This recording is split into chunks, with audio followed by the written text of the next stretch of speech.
Well, folks, with the Whitfield Report in its 5th season and me starting my 14th year of podcasting in 2021, I figured now would be as good a time as any to start a Patreon page for the podcast.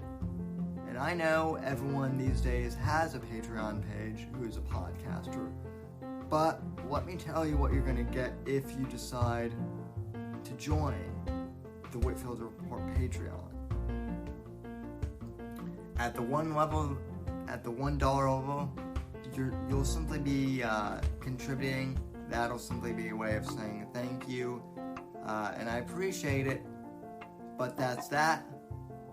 However, at the $3 level on up, you're going to be getting access to an exclusive podcast that I'm hoping to do weekly called the Savage Express Podcast. And on that podcast, exclusive to Patreon subscribers and supporters, I'll be covering music and movies and pop culture and personally and anecdotes in ways that I can't cover on YouTube or traditional podcast platforms. I'm hoping to do this every week. I might not, but it'll certainly be a longer form podcast for those types of topics if you're interested in that sort of thing. And I also might be re-releasing some episodes of the Whitfield Analysis, my old podcast, re-releasing the back catalog, as it were, digging out some old video clips that I've had in archive for years and posting all of that exclusively to the Patreon site for you guys. It's going to be a good time, and there are a couple of different tiers you can join in at. I understand if you can't join the Patreon, but if you're able to financially support the show and you want to help out, joining the Patreon would be the best way to do that. So I encourage you to go to patreon.com/Whitfield Report and sign up on one of the tiers today. And again, folks, I want to thank you for supporting the podcast. Thank you for listening to the podcast. And hopefully, I can look forward to your financial contribution, which I deeply appreciate as well. God bless, folks, and God freedom amongst thee in that order.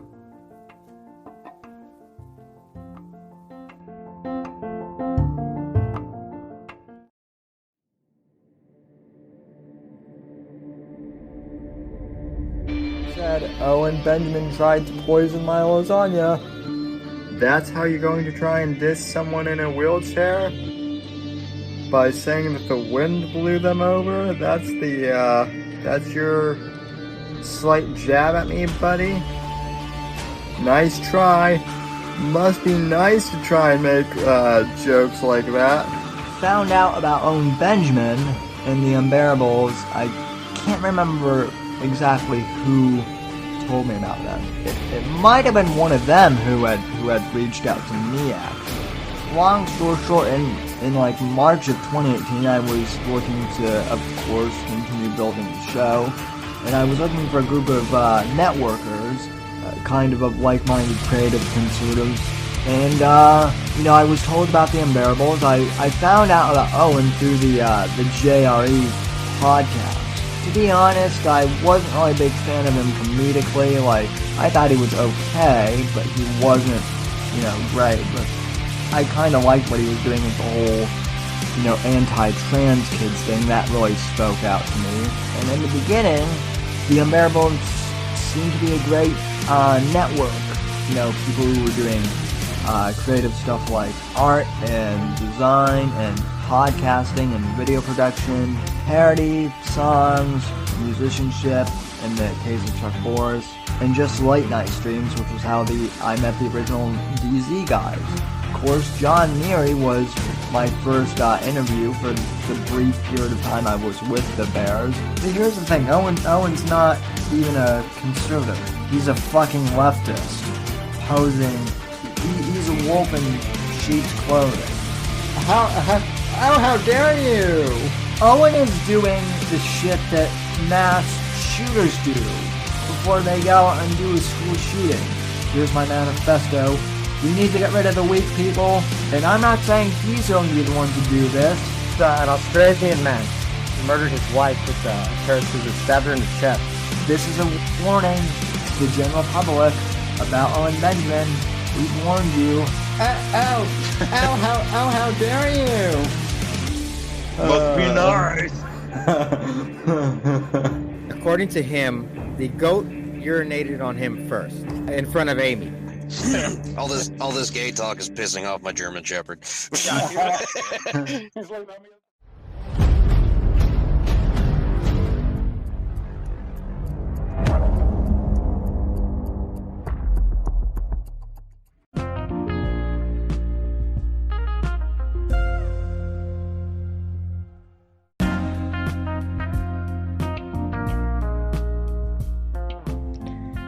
Hey guys, welcome to the Thursday edition of the Whitfield Report audio podcast. I am your host, Sam Whitfield, and for this week's Thursday edition of the podcast, I have two very special guests joining me tonight for the podcast.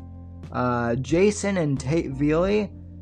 Jayson, as many of my longtime listeners will remember, was my old co-host at the Junior Factor Nation podcast network, and we've known each other for about 10 years now, almost, since like 2011, 2012, I believe. It's been quite a long time, and I've had Jayson on the podcast before. It was last year when the election was just starting out. But it was great to catch up with him and his brother Tate for this podcast. We were going to try and do it live on YouTube tonight, but technical difficulties prevented us from doing that. So this is the next best thing. We hope you enjoyed the podcast, and without further ado, here is my interview with Jayson and Tate Veley of formerly Junior Factor Nation. And just great guys.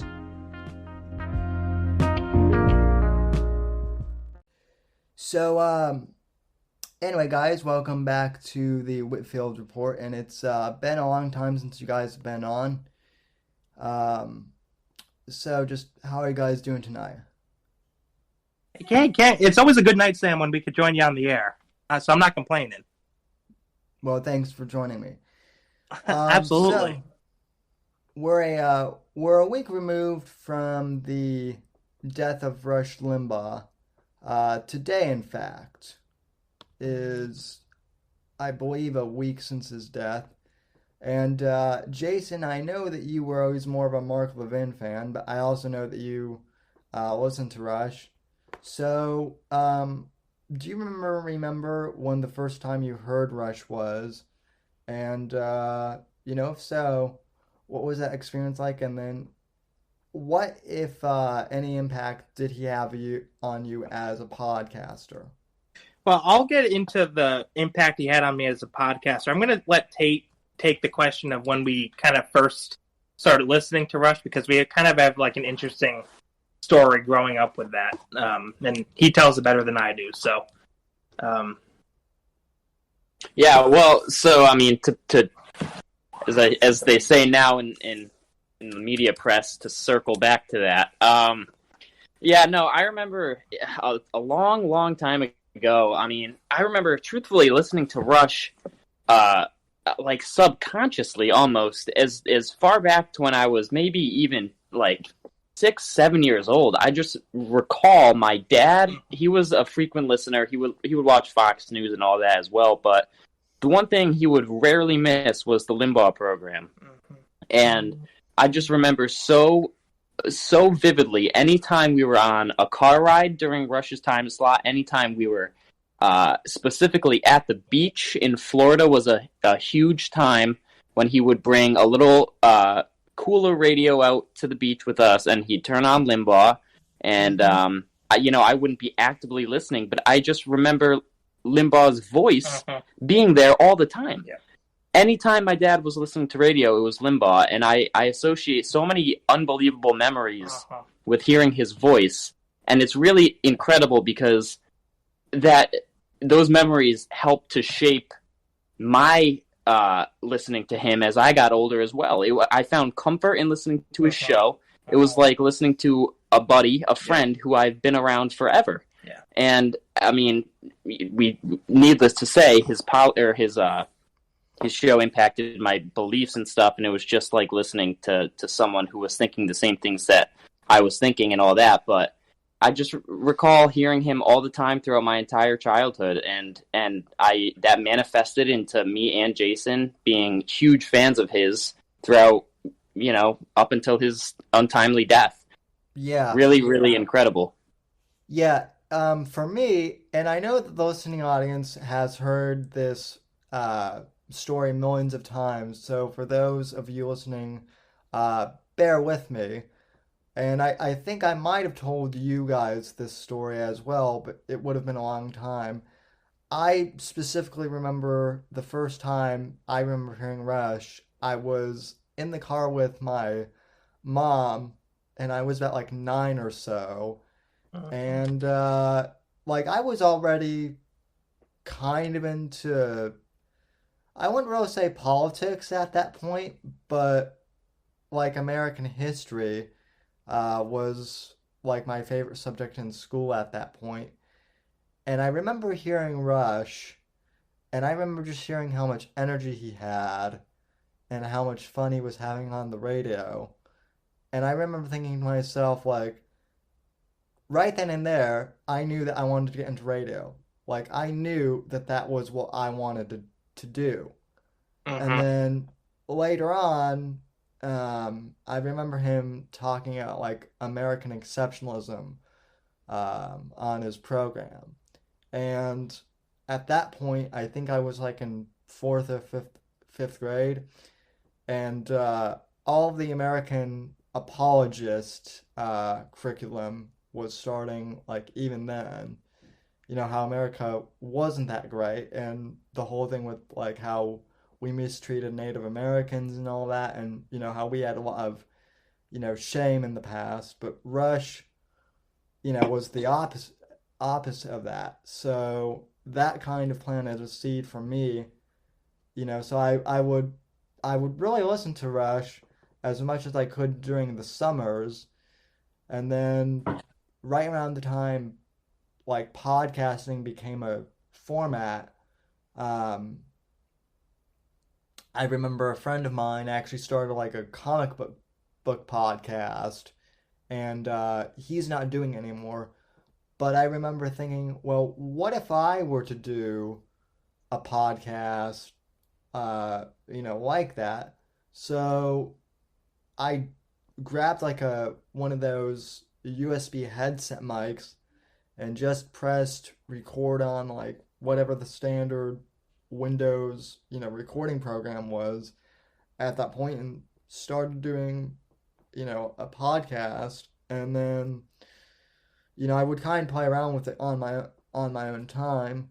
And then when I was, like, around a freshman in high school, someone actually found my show and they liked it, so I actually started to make it, like, a full-blown thing. And I think I was like a sophomore or a junior when I first met you guys, and as they say, the rest is history.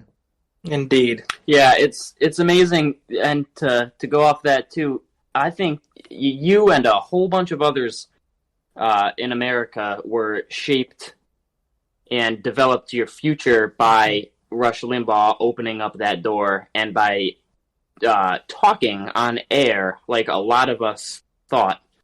And that gave way to everyone, or a lot of people, saying, you know what, yeah, there's room in the media for me to be able to say this. And that it's amazing what he's done for conservative voice in this country. And Sam, I'll just add this too, and Tate kind of touched upon this earlier.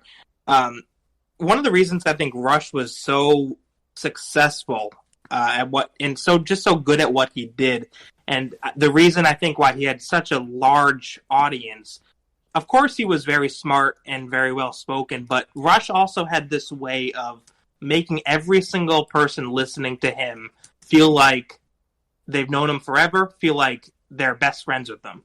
I'll tell you a quick story. I remember a couple summers ago, I was working these odd jobs just trying to make some extra money. And I had this job for a short period of time, about 2 months or so. And it was kind of a tough job, weird learning curve, and it was just real stressful. And I remember every day at lunch, I had about a little over a half hour or so. I'd go out to my car and I'd just turn on Rush. And it was like a comfort blanket. It was just, it was like I was sitting in my car eating lunch and talking to a friend, and Rush had that ability. And I think he was able to connect with millions of Americans in this way. And that's one of the big reasons I think why he was one of the greatest to ever do it. If not the greatest to do it. Yeah. I mean, oh, yeah. And, I mean, obviously I know that, you're a fan of Mark Levin and that perhaps Mark had a bigger influence on you, but I didn't know up until recently that Mark Levin was actually part of Rush's legal scholar team back in the early 90s. That was fascinating to learn and just... I also think Rush was involved in Mark Levin's legal team too, in some capacity. Yeah, I mean, Rush never even went to college. Right. The fact that he, and I think this is what irritated the left about him so much, is like he never even went to college and he wasn't quote unquote educated. Right. Despite the fact that he came from a family of lawyers, like he was kind of the black sheep of the family, and yet he's the one who arguably became the most successful and the most well-known. What's funny about that, too, how the left would bash him for not being educated because he didn't go to school. He became infinitely more educated than probably anyone who was saying that he's not educated at all. He was devoted to doing research and to looking at history and looking at facts. He knew the Constitution inside and out. He knew all of these things like the back of his hand, and the people who would say he's uneducated, they clearly just don't know what they're talking about because it's all a bring me down scheme. But he was a very brilliant man. Yeah, I remember reading like one of his books that was published like back in 1990 or 1991. And in that book, he says that like he got like 10 newspapers a day delivered to him, and that he would read them all like cover to cover. And that was like 30 years ago. I can't imagine reading like 30, I can't even imagine like reading a whole newspaper, let alone 10 every day just to do show prep. That boggles my mind. Yeah, he was definitely devout to his show because he felt like he owed it to his fans, his incredibly loyal listeners who he loved so much. And that's why I think a lot of us really felt like we were listening to a friend, because he loved us as much as we loved him in the studio. Yeah.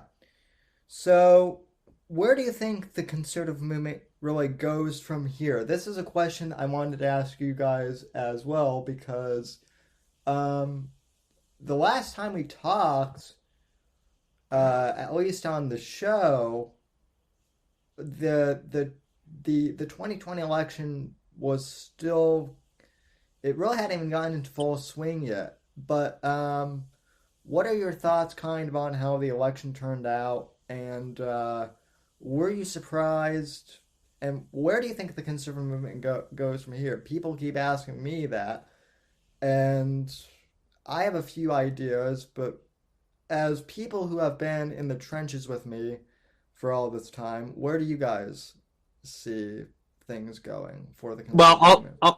I'll start by saying that I won't get too much into the election. I do think it was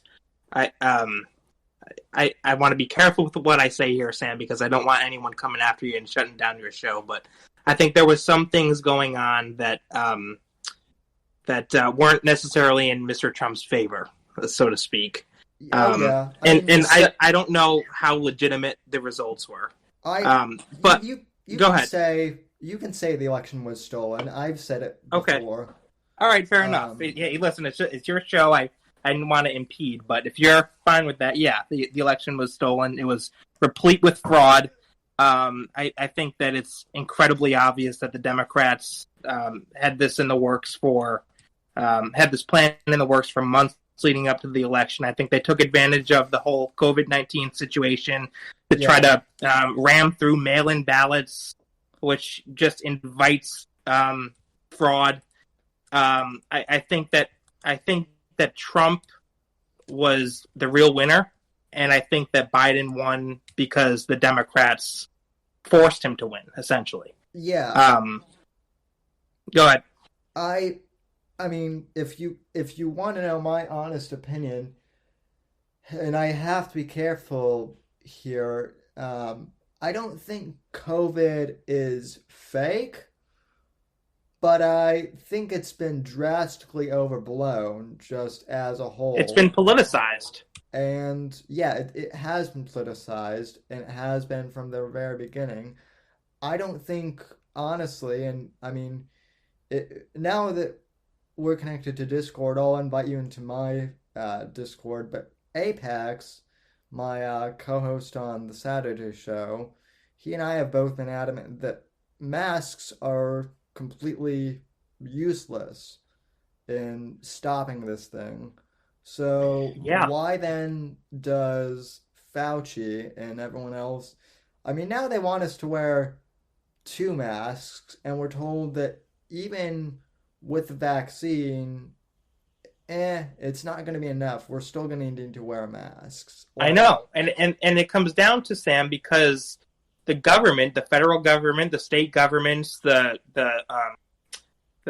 local governments, they thrive on this kind of control. They like being able to say, they'll never admit it, I mean, but they like at the end of the day being able to say what governments can, or what businesses can operate, when they can operate, how many people they can have in their stores. They like that kind of control and authority over us. And so they're not going to be so quick to give up this power that's just kind of fallen into their lap with COVID-19. Right. And you know what? I'm going to go off that too, because what Fauci has done and been doing is despicable. This man is the head of the National Institute of Infectious Diseases, and he is supposed to be the leading voice for this nation in what to do. This man has flip-flopped what he says almost weekly. Yeah. It's unbelievable. Yeah. And the fact that people are taking this man serious, people need to take a hard look at what he has been saying, because it's a loose track record. He's all over the freaking map. And furthermore, just to go on your thing about the masks not working, we have to understand that COVID-19, this virus, is not going to go away. Just like when the flu came over here, it didn't go away. But what we did as a nation and what we did as a people is we adapted, and we for lack of a better term, got used to it. There's immunizations that you can get, and there's certain there's certain precautions that you can take to make sure your health is okay. And you just have to kind of understand that the world is an ever-changing place. Diseases come up, and you can't cancel the virus like Biden wants to do. You have to adapt, and you have to do things to live with it. Right. You have to go forward, otherwise we're going to be going backwards forever. Mm-hmm. Yeah, I mean, and yeah, we do have to adapt to it, and I mean, I think it'll be very interesting, because the amount, what scares me is just how many people went along with wearing masks. Like, you know, like as soon as they said, well, you need to wear masks, most everyone was actually like, okay. And, you know, flatten the curve. Now they're saying we need to wear 2 masks. And yeah, I won't be wearing masks. I think some people are starting to wake up to what a farce it is, but yeah, it's interesting. I hope so. And one thing I worry about too is going back to my point about how the governments thrive on this kind of power over us. I worry that as more and more people wake up, like you just mentioned, how they're going to respond to that. Are they just going to eventually give in and say, all right, screw it, we're going to give up our power? Or are they going to double down and things could get scarier before they get better? It's kind of up in the air at this point where things are going to go. I'm also curious to know, because I know that although, Jayson, you're not broadcast, you've kind of taken a break from podcasting for a while. I know that you're still vocal, and I got a ton of flack from people over the January 6th riots. People like accusing me of being part of QAnon and whatnot, which I don't even understand what QAnon is. But I mean, yeah, I still get flack for the January 6th riots, and I'm curious to know, have you got any pushback, for still like being a Trump supporter from, liberals or? Not personally, but I mean, I know many conservatives that have.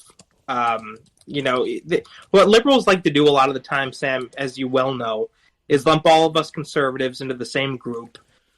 Or in the case of the Capitol riots, they like to exploit one or two whack jobs and use it to say, oh, this is the conservative movement, they're violent, they're white supremacists, and they're all the rest. And so, we get to a point where, you could have a conservative like yourself, Sam, or me, or Tate, just trying to have a normal conversation with a liberal, and their instinct is, hey, you're a conservative, you're a white supremacist, you're this, you're that, or the other. It's they're labeling us. They've been doing this for years now, and I think this Capitol riot really gave them an excuse to double down. Yeah. On the whole, they're violent, they're racist, the whole spiel that they say. Well, now it's even given them, and this is something that I think it was starting to happen when we were podcasting, but not nearly to the extent that it is now. Conservatives are actually getting physically assaulted now. And, not just the big time voices, but just average run-of-the-mill people now are getting assaulted for wearing, Trump gear and whatnot, which is, it's not crazy to me anymore because it's been happening for a few years. But when it first started, I was like, oh boy, this is the next level. Well, here's a difference that I see between conservatives and liberals on this issue, Sam. I've talked about this before. Conservatives have most conservatives, I should say, tend to call out violence no matter who's committing it, right? If it's violence from our side, if it's a few whack jobs on our side, or if it's some whack jobs on their side, we call it out because violence is wrong, right? The left doesn't do this. They take a one-sided approach to calling out violence. That is to say, when their side is violence, like Antifa, they're kind of silent. But God forbid, two whack jobs, turn violent at the Capitol, then it's huge news. So there's a difference between how conservatives and liberals respond to this sort of thing. They're totally hypocritical. Yeah, it really is. And also, this whole thing also feeds into cancel culture too. And this is one thing that I wanted to, bring up with you guys too, not to segue too abruptly, but I know that you guys did a pop culture and entertainment podcast for a while, and usually pop culture and entertainment is what we cover on the Thursday show here as well. And lately I've been talking a lot about Disney and how they canceled Gina Carano and all of that. I know that you guys, like me, are subscribed to Disney Plus, but I recently canceled my subscription, not just because of the Gina thing, but because of Disney's hypocrisy with the whole, Chinese, they filmed Mulan basically right next to the, Uyghur genocide camps, and were open about that. And also, I don't know if you guys saw what John Boyega had to say about Lucasfilm, but apparently the reason why Finn's story was so minor was because of the Chinese market, and they essentially don't like black people.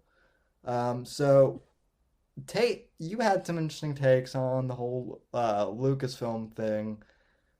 So I'm curious to know, what do you guys think of this whole thing with Gina Carano and Lucasfilm, and just in general? Yeah, so here's the thing, and as shitty as it is, I'm a sucker for good TV, and I follow these series. Truthfully, I mean, we're at the mercy of these idiot, these horrible companies that have a complete control over it. But I'm a sucker for good TV, and I really do like the storylines. I love Marvel. I love Star Wars and all that stuff. Do I think it was disgraceful what they did to Gina Carano? Absolutely. That being said, and I know this might trigger a couple of divided opinions maybe, but if I'm at my job and I choose not to wear a mask, I might get fired. Do I like wearing a mask? Nope, not at all. But I got to do it because I got to keep making money and stuff. Gina Carano maybe was not the smartest in how she worded what she meant, and having a huge role as she did, maybe wording it a little bit differently would have been a little better for her. Sure. And I'm not taking the soft side at all. Don't get me wrong. Right. But you got to be careful in sometimes, because you know how absolutely moronic these companies are and what they're going to do. And what's unbelievable though is the hypocrisy. The actors on the left, when Trump was in office, made accusations tying him to Hitler all the time. Nobody said boo. Yeah. And Gina Carano comes out and says this, she's booted. So if you can't see that, you're blind. You got to be out of your mind not to be able to say that, yeah, that's hypocrisy. So it was a horrible thing for her to get fired, and I wish her all the best, and I hope she does well in the rest of her career. Wording it differently may have prevented it, maybe not. Maybe this was her destiny, but regardless, the fact that they booted someone because of their political view is atrocious and so un-American, it's not even funny. Well, and I'm curious to know also, who's next. I think they're going to try and get Chris Pratt canceled because he's, very... I can see that happening, Sam. Yeah, I agree. He's an for Christ's sake, conservative. For Christ's sake, Mr. Potato Head was canceled today. Wait, that was real? That wasn't a Babylon Bee article? I think that was a real thing. No, that's a real thing. Now he is just Potato Head. Oh, for fuck's sake. Here it is. Here it is. New York Times. Mr. Potato Head brand goes gender neutral. Fucking A. It's unbelievable. You can't make this up. What kind of world are we living in? Oh fuck. Yeah. But yeah, it's a terrifying thing. All these conservative actors, they have a bullseye on their back. McConaughey, who knows? Chris Pratt. I mean, all these kind of guys and gals who are outspoken or even not so outspoken, closeted conservatives. If their view comes out, God forbid they don't get hired for another role ever again. It's so unbelievably not are not the way we should do things. Did either of you actually see the Ben Shapiro's interview with Gina? Speaking of another name from our past. I don't believe so. I didn't. She is making a film for the Daily Wire, though, right? Yeah, she is. And I mean, I've had a Daily Wire subscription. It's not cheap. It's $125 a year. But I've had it. And yes, I know that part of my audience doesn't like Ben that much, but so what? Who doesn't like Ben? How can you not like Ben?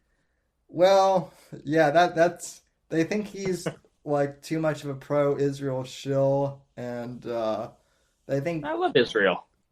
they think well, they can't get over the fact that he was never Trump, which I can kind of understand that. But he did vote for Trump the second time around, which is what counts. Ben Shapiro, he kind of aggravates me in some ways because I remember throughout all of Trump's presidency on the Daily Wire articles, he would post bad Trump or good Trump with his decisions. Yeah. And that's pretty divisive for conservatives, and that's the last thing we need. And I mean, I'm more on Tate, but I mean, now with Gina going to the Daily Wire, I'm not canceling my subscription. To the Daily Wire. And, I actually think Disney can be redeemed. Maybe not necessarily by, I don't think they're going to hire back Gina, but, more and more people are calling for, like, Chris Pratt to be canceled, and they need to stick to their guns and say no, otherwise more people will start canceling. Well, what's kind of scary about the Chris Pratt thing is I would say that he's more of a God-loving Christian than he is an outspoken conservative. Uh-huh. And if they cancel him for that, that's even another level. Well, and if you follow Gina on like Twitter or Instagram, she's not that political at all either. Like most of her stuff is just reposting like those motivational, memes like be the best of, you can be, and just like really encouraging stuff. I think she got in trouble for simply just like, well, I know she got in trouble for the comparison, but I remember the first time she caught heat was back during the election when she was just saying stuff like, hey, we shouldn't demonize, Trump supporters because they're Americans too. Just like really innocuous, non-controversial stuff. I heard that the straw that broke the camel's back for Gina Carano was during her time filming with Disney for The Mandalorian, Disney was on her tail saying, you need to be gender inclusive. In your Twitter bio, can you please put your adjectives? Yeah. And she said, I'm not going to do that. And so what she did to troll them was in her bio, she put beep, boop, bop. Yeah, she did. And they didn't like that, and I think that was the final straw that led to her fire. I know of that. That's pretty funny. Yeah. Beep, boop, bop.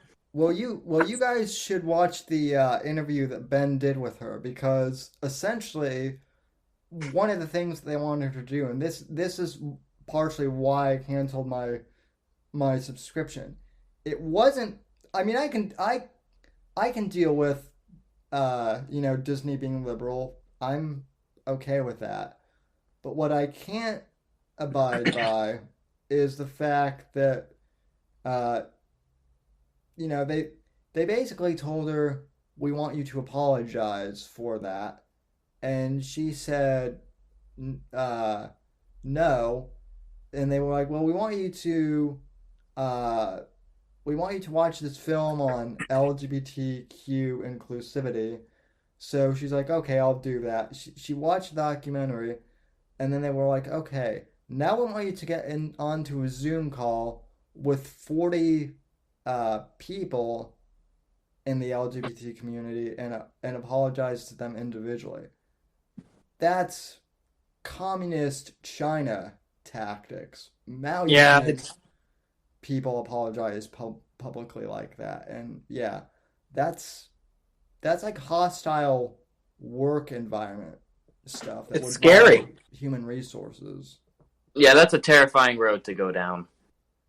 And Sam, the other thing too is we have all these protected classes, right? We have, protections for religious views or sexual orientations or, there's a whole list, but political views are not on it. And I think that's so wrong. Political views is not a protected class, I guess you could call it. And I think that's so wrong. Yeah, well, interesting you say that, though, because supposedly disability is a protected class, right? Mm-hmm. But speaking from personal experience, your protected class, in my case, being disabled, only goes so far. And because I don't toe the party line of being a good liberal, my and also being a white cis, which I don't even know where the hell all these terms come from, but basically the fact that like I'm a white straight male, and I'm on the right, that trumps my disability Protections. In the SJW left community. Right. So if you're a conservative, everything else goes out the window. You know what I mean? All your protections are gone. If you're a Christian, okay, you have religious protections, but don't you dare be a conservative Christian, because then you don't have religious protections. It's so twisted. Yeah, it really is. That's cancel culture. Yeah, I mean, cancel culture is a big problem, but I'm glad people are starting to fight back against it. Yeah. I'm so tired of it. Crowder, I think, got booted off of Twitter this week. Yeah, which, big whoop. No one is, no one I know, well, like I told you guys off air, all the people that I actually used to interact with on Twitter are all banned now. Now, luckily, I have their phone numbers and whatnot, so I can text them. But still, other than posting, the podcast, there's really no reason for me to go on Twitter anymore. It's boring. Yeah, it is. And it's something that I could live without, frankly. So, I don't know how to ask this, but I do know that you guys had the On Tap podcast for a while, and it seemed like you guys were doing pretty well with that, and then I know you guys had to kind of step away from that, but are there any plans for you guys to, I guess, join the counterculture again? Counterculture, I like that. The resistance. Yep. Do you mean political? Yeah, or just, are you guys gonna podcast in general or anything like that? I'm thinking about it, Sam, honestly, because one of the things is I did, as you well know, I did radio for many years, like you did. I don't think I did it for 14 years, but I did it for several years, and after a long period of time like that, you step away from it and you start to really miss it. So I'm thinking about it. It's always something that's been on the back of my mind, but now I'm starting to, I think, get the gears going again and start thinking about how I can jump back into it, because I do miss it, and I had a blast doing it, and now I have a little bit of a following through my TikTok political page, so it might be a good time. So I'm thinking about it. And I'd be happy to be the Bo Snerdley to his show, if allowed. Well, you guys are welcome on this program, to contribute regularly, because I know that people just get tired of Apex and I rambling about randomness week after week. So yeah, we love being on. We love chatting with you. It's always a good time. yeah, so if you guys want to become, regular contributors, people are always asking for me to have more, people on, so I'd be I happy hope to. your listeners like us, Sam. I hope we don't bore people. I know No, that'd be pretty bad. I think though my listeners once we get the show live, you know, this was kind of interesting because we were gonna do it live, folks, and we did have it live, but then at first Skype crapped out, and then Streamlabs when we tried to do it there wouldn't even boot up. So I think you'll find my audience is a very eclectic mix of people. That's good though. We like a mixed bag. Sure. I have a bit of everyone. So let's see. Kind of going back to the whole thing with Disney though. I know that last time I listened to your guys' old podcast on tap. I think WandaVision was still in the works. So I'm curious to know, now that that show is out, have you guys been watching that at all? And what do you think of Marvel's plans just in general? Oh my God, this is quite the rabbit hole. First of all, I love this show. I think it's hard to believe that at one point Marvel was thinking about not starting Phase 4 with WandaVision, because originally it was going to be Falcon and Winter Soldier, which I'm excited for, but not as excited as I was for WandaVision. But boy, this opens up a whole nother world in the MCU, doesn't it? Mutants and special cameos and Fox characters and everything. It's entertaining, and it's really nice to see something that is developing Phase 4 Sam, in the MCU. And Sam, it's funny you ask about WandaVision too, because I was just before we got on the call, I was reading this article from comicbook.com. WandaVision cinematographer says biggest shots are yet to come. This was just published today. So they're saying that, the first line of the article says, WandaVision fans, you haven't seen anything yet. So that sends a shiver down my spine. I have to kind of admit, I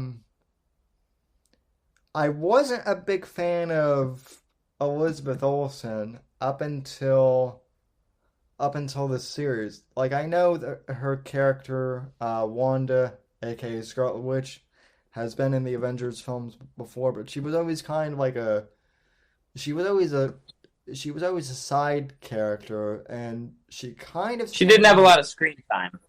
Yeah, but even when she did, she kind of seemed like, I don't know, like her character was kind of shallow. But I'm actually surprised by how well she can act. Mm-hmm. She's a great actress, and she's proven that with this series. She's proven in the MCU a little bit, but this is on another level. And Paul Bettany too. I can't imagine it's honestly, Paul Bettany as Vision is the casting like Hugh Jackman. Well, like Hugh Jackman or like Robert Downey as Iron Man. I can't picture anyone else playing Vision. Yeah, I'm a little disappointed because I like him as Vision, but from my understanding, WandaVision is like a one and done thing. So they are going to keep Vision as being dead, which is, I don't know, kind of disappointing. But I also are you sure about that? Because I wouldn't be surprised if they brought him back. Are you sure they're going to keep him dead? That's what I've been reading, but who knows? Hopefully they don't. And if I have to watch this man die for like a fourth time now, my heart will be shattered. I do like the fact that they've made Wanda kind of the villain of this whole series indirectly. But Sam, it was Agatha all along. Mm. Well, yeah. I mean, Yeah, I figured they were going to go down that rabbit hole. I'm curious to know because I'm a big comic nerd, and Agatha Harkness is actually a Doctor Strange villain. So I'm wondering if we're going to get the Good Doctor to make a cameo. That'd be so awesome. Yeah, I think it's almost. You could bet the farm on Doctor Strange cameoing within the last 2 episodes. I also think Agatha Harkness in the comics, she serves Mephisto, and I think that's what they're building up for the Multiverse of Madness. Yeah, I'm hoping they bring Mephisto back into things. I'm hoping they bring Ghost Rider in too, non-Nicolas Cage. Do you think we'll see Magneto? I mean, if they're bringing in the X-Men, No, but I'm saying in WandaVision. I mean, I'd like them to, because if you've read the comics, Magneto is Wanda's father. Right. I think it's a rights thing at this point. I'd like them to, but I don't know if they actually have the rights. I know they have the rights, but I don't know if they're set to use Magneto yet. If that makes sense. I think they have everything. I think they have the total Fox X-Men universe, which is really cool. And if on the off chance we do see Magneto make a cameo in WandaVision, I'm calling Ian McKellen instead of Michael Fassbender Magneto. Yeah, I'm hoping so. Although, I mean, maybe if that's the case, then they'll do something like she's his granddaughter or something, because Ian McKellen is getting up there. He sure is. That's true. Age. But yeah, he's a legend for sure. And then, I mean, I am stoked for Bucky and the Falcon, that series. I think that's going to be like a Top Gun explosions kind of action-packed, pedal to the metal series. Yeah, it's supposed to be more of a spy thriller series, which I like personally. Right. I'm looking forward to it. I think it's going to be really, really cool. So, yeah, I hope that show is as plot driven as WandaVision is. I hope there's going to be some big reveals like we had in WandaVision and stuff like that. Some cameos. Yeah. Mm-hmm. Well, and I'm hoping that we also actually get Bucky as Captain America too, because there was a period of time in the comics where Steve Rogers got shot, and for 5 years or whatever, in our timeline, Bucky was actually Captain America. So Sam, I gotta say, your comics. Yeah, I mean, I was a nerd even before I was a political nerd. So, well, yeah, I've always loved Marvel, and that's part of the reason too why I'm bummed out that it seems like the left and the SJWs are really trying to wedge their way into fandom too. So I know. Do you watch DC films at all? I do. Yeah. Have you seen the Snyder Justice League trailer? I have seen it. I'm excited for it. I'm actually one of the only people I know that actually liked Wonder Woman 84. Yeah, I mean, it had its flaws, but in my mind, it was kind of meant to be like an 80s cheesy film, and that's what it was. So. That beginning scene of them in the mall, I just don't. The way that was shot, I fundamentally disagree with. I just don't think it looked good. It did look cheesy, but the rest of it, yeah, it was all right. Definitely not my favorite movie, but it was entertaining. Yeah. So, well, and then And then Gal Gadot is always pretty to look at the very least. So, Oh, you can't go wrong with that. That's worth the ticket price alone. yeah. So, yeah. I mean, I think DC still has a lot of catching up to do, to the point where I'm almost like, maybe they should just reboot the thing from the ground up. But then we'll have to see what the Snyder Cut of Justice League brings us. The best thing DC could do right now, Sam, is like you said, start fresh with a clean slate. Start with like the equivalent of Iron Man 1 for the DC universe, and just go. Yeah. Stop with these recastings and all the rest. What do you think of, I know that you guys loved Joker, as did I. And I mean, I think they should actually tie, Joaquin's Joker into the main DC universe, but they're not going to. I agree. I wish they would. I agree. But, Instead, they went with Jared Leto for a third reboot in makeup. Yeah, I mean, the thing of it is, Jared Leto is actually a decent actor, but that's a horribly written Joker, though. Oh, it's the worst. It's the worst written Joker. Terrible. It's the fact that in the Snyder trailer, Jared Leto's Joker said, "We live in a society where honor is something." That's an abomination. I mean, that's the Joker coming to grips with honor in society. That's just not his character.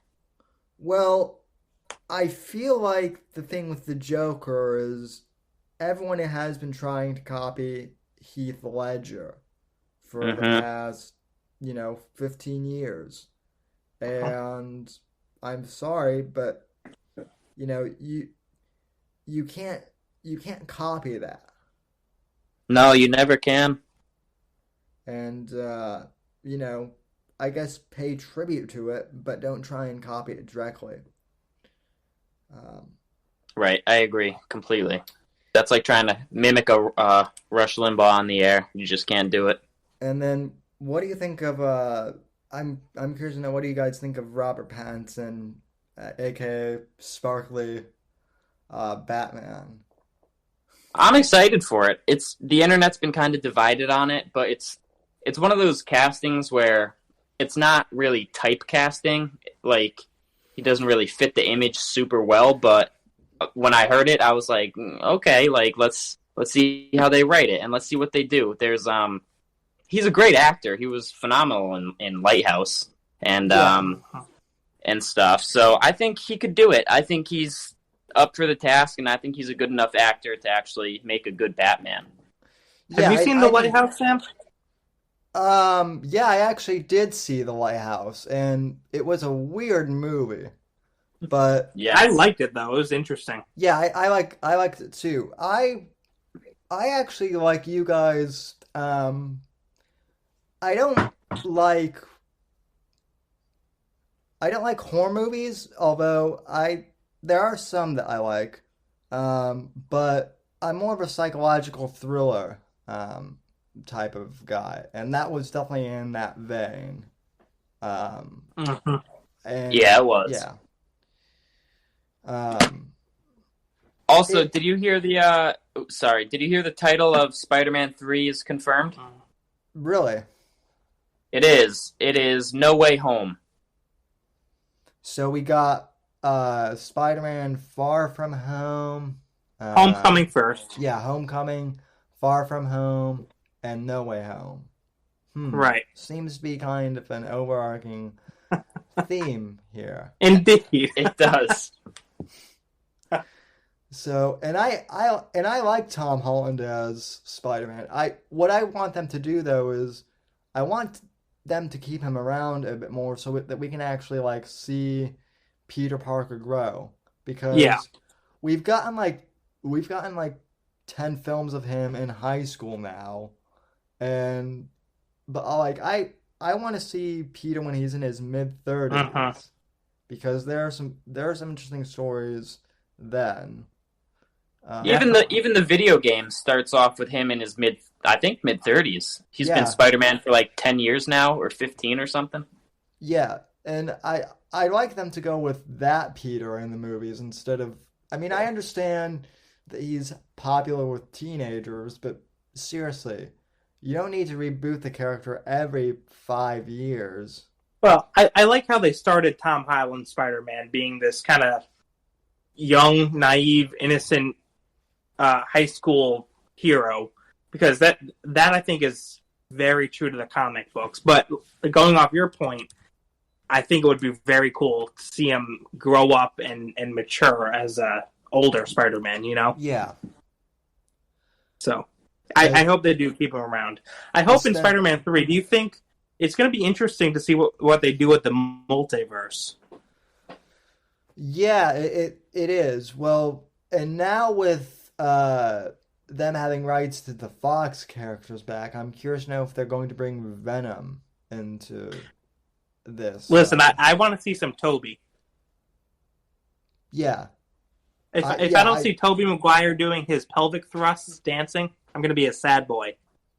I mean, I want to see a conclusion, because they were going to do Spider-Man 4 back in the day, but they never did.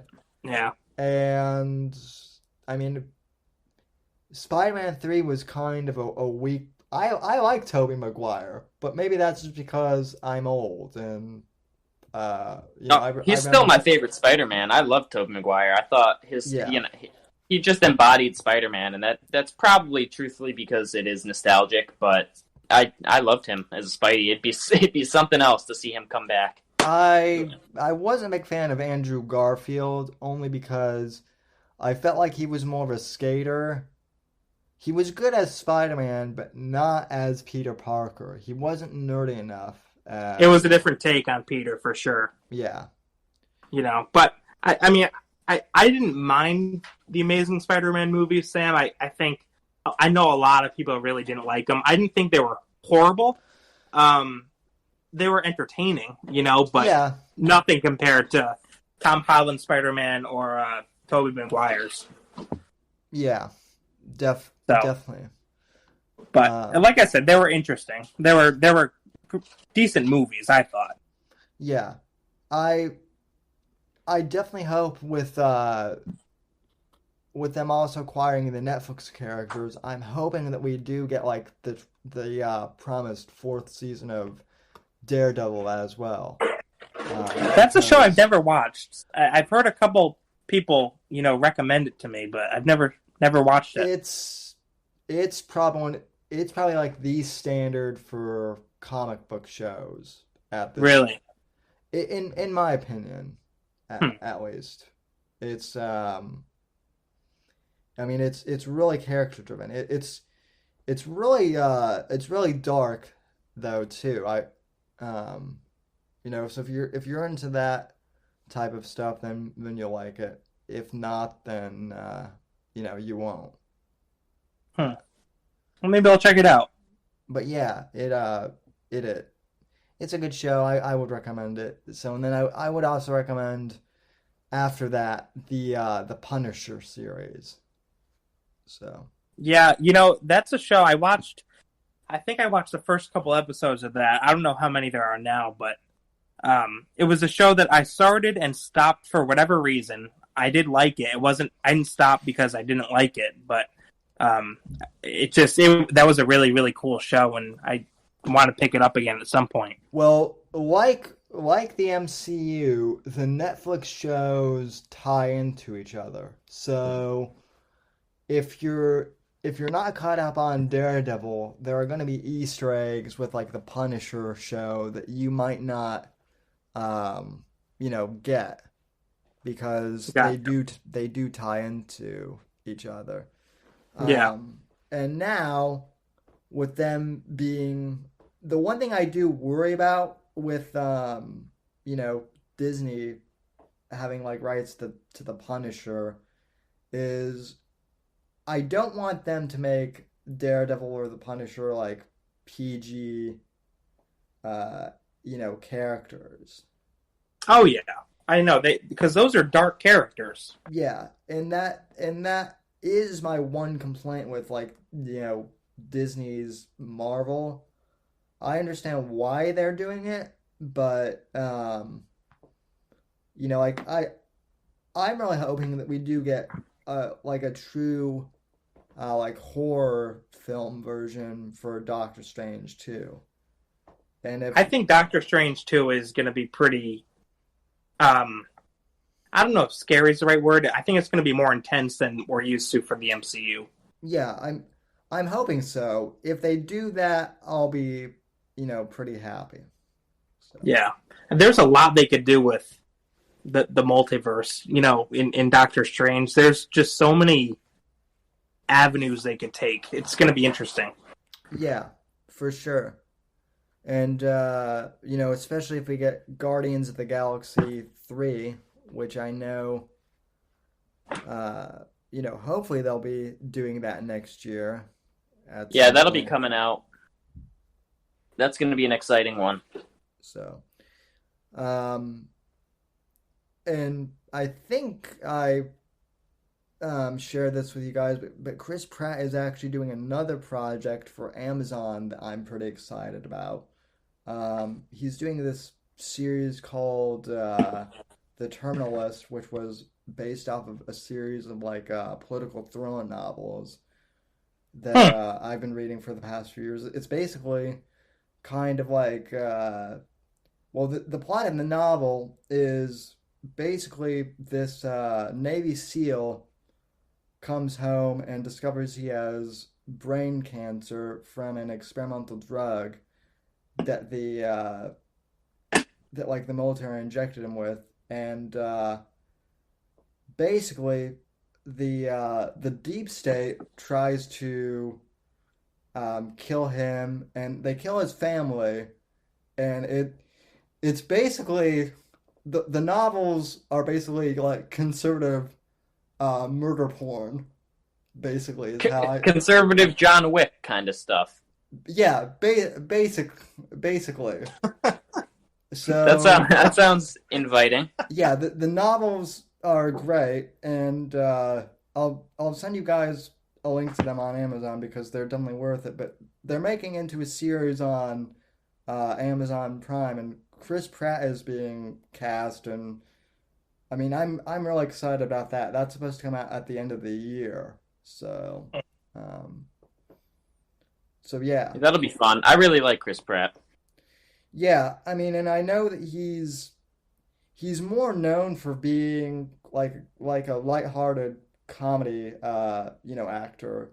And this is going to be a lot darker, so I'm curious to know how he can play a more serious character. Well, Sam, so was John Krasinski. I mean, Same kind of thing. He was a kind of a goofball actor, and then he took on more serious roles in a few different movies and absolutely nailed it. So I think Chris Pratt will do good. Yeah, and I mean, John Krasinski did really good in the Jack Ryan series, which he did. What was that Benghazi movie called again? 13 Hours? Yeah, 13 Hours. Phenomenal in that movie. Like you said, Jack Ryan, he was very good in not Silence. Quiet Place. Oh, Quiet Place, yep. Yeah, A Quiet Place was really good. Yeah. I never saw trailers for the second one.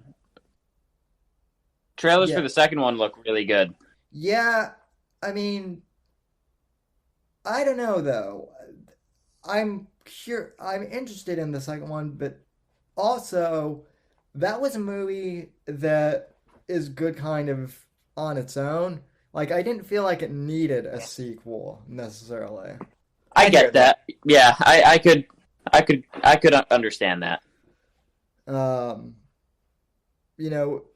think the fact that they're trying to tie into Cloverfield is a bit weird, but is John Krasinski directing it again? I hope so, because he did a great job with that. Yeah, he did.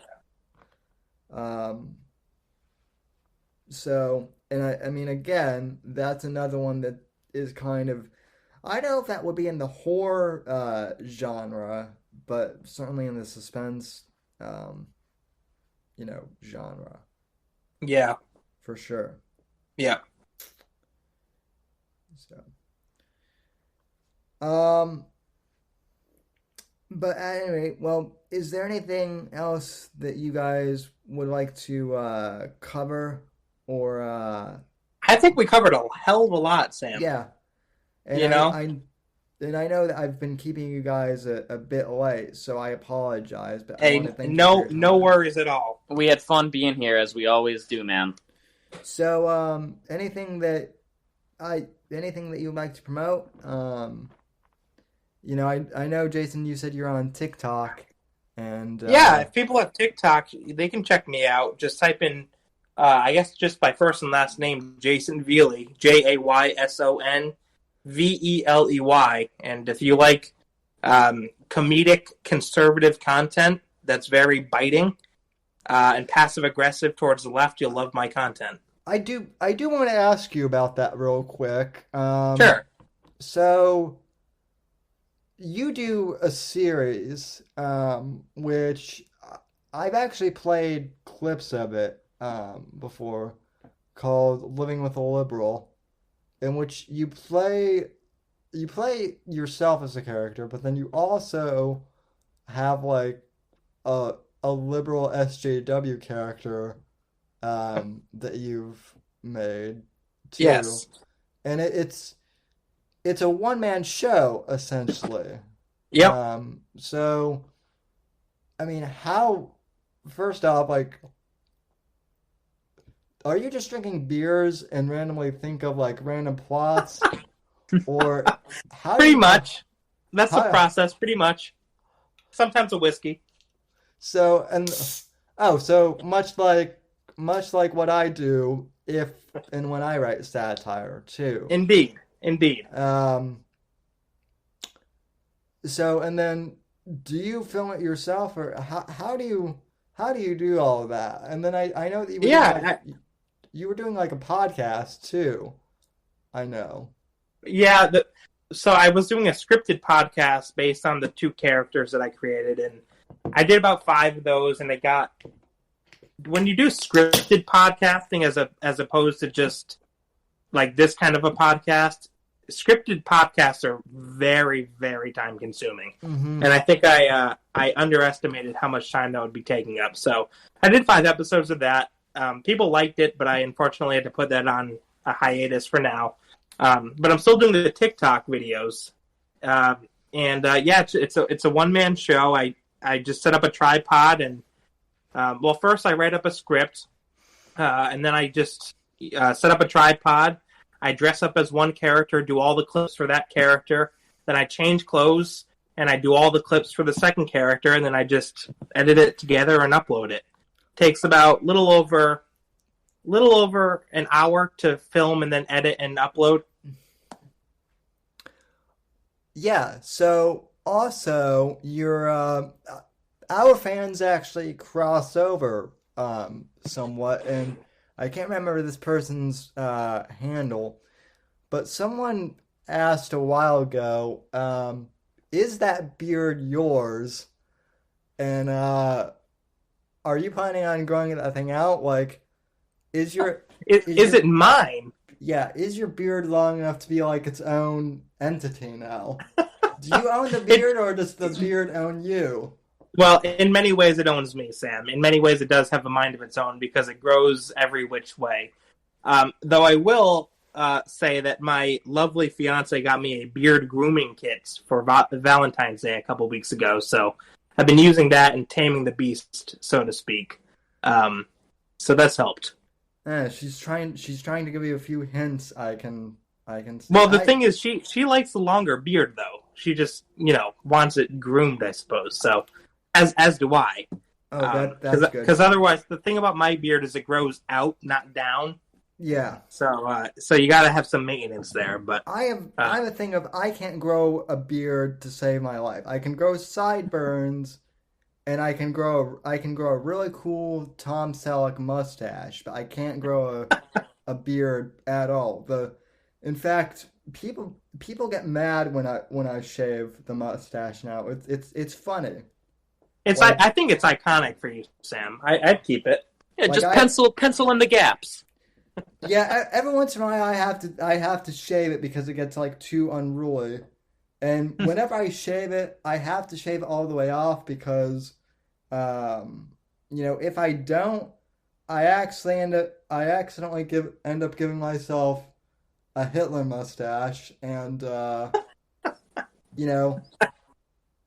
leave it to one guy to ruin that mustache for everyone else for all of time. Of course. Well, Tate here for the longest time couldn't grow a full beard, and now he can. So keep the hope, keep the faith. Yeah. So you never know. Well, that series that you do on TikTok is pretty funny. How many followers are you up to now on TikTok? I have what is it? I'm checking right now. I think it is about 155,000. That's not bad. Yeah. You should go on my buddy, one of my buddies, Jeremy. He has a podcast called The Interest of Stuff, and he plays TikTok content all the time. So he and his wife do like a late night comedy show. And oh, really? They're into TikTok, so I'll definitely tell him to check your page out. So. Are they conservative? Hopefully, otherwise they might not like it. Oh well, let me just put it this way. They're conservative, but they're also, and I mean I include myself in this category too. They're complete degenerates too. A lot of it is just him like talking how he likes to have sex with his wife, and but it's funny the way they do it. So, and they just explore random corners of the internet. So sure. Well, Sam, there was a time where you were on TikTok. I'm still waiting for you to jump back on. Yeah, I need to jump back on and start writing my scripts again. You had a good variety though, Sam. You did a scripted video. I remember one time. Another time you did I think you did was it a beer review or some kind of a drink review or something? Yeah. So you had a pretty good variety on there. And interestingly enough, beer reviews is mainly what my Instagram account consists of. Is people think I'm a high functioning alcoholic because of my my Instagram account, but I'm not. So yeah, but I am gonna get back on TikTok, much to the chagrin of people who think it's owned by China. Well, I don't know. I won't go down that rabbit hole, but all I can say is TikTok, I'm having a blast on it. Yeah. I was able to build such a good following, and by that I mean just, the people that interact with my videos and comment and stuff like that are just the best people. It's just really, really good for community building. Yeah, that's the one thing that's surprising. Well, and I mean Discord is pretty cool too. It's more private, but you can basically build like online communities. So it's it's useful for that. So sure. But anyway, guys, well, I want to thank you for coming on the program, and sorry for the technical difficulties, but we managed to make it work, and hopefully we can make this a little more regular. Hopefully it won't be like every year or so that we talk. Yeah, no kidding. It's But, always good though, Sam. We appreciate you having us on all the time. It's always great to talk to you. Talk to another conservative. Talk to someone who I don't think is insane. Yeah, I mean, going off what Tate said, Sam, if you want us to come on every few weeks or so, I'd definitely be up for that. Definitely more often than once a year. Heck yeah, man. I mean, every 2 weeks sounds good. Hell, if you guys wanted to do weekly, even I'd be fine with that. So, Well, we'll be in touch. We know that it's going to be more often than it has been. That's for sure. So we'll get in touch with you and work out the details. Look at our calendars and make it work. for sure. And folks, we'll be right back after this brief timeout. Thanks for listening, and I'll be back to close out the show. So.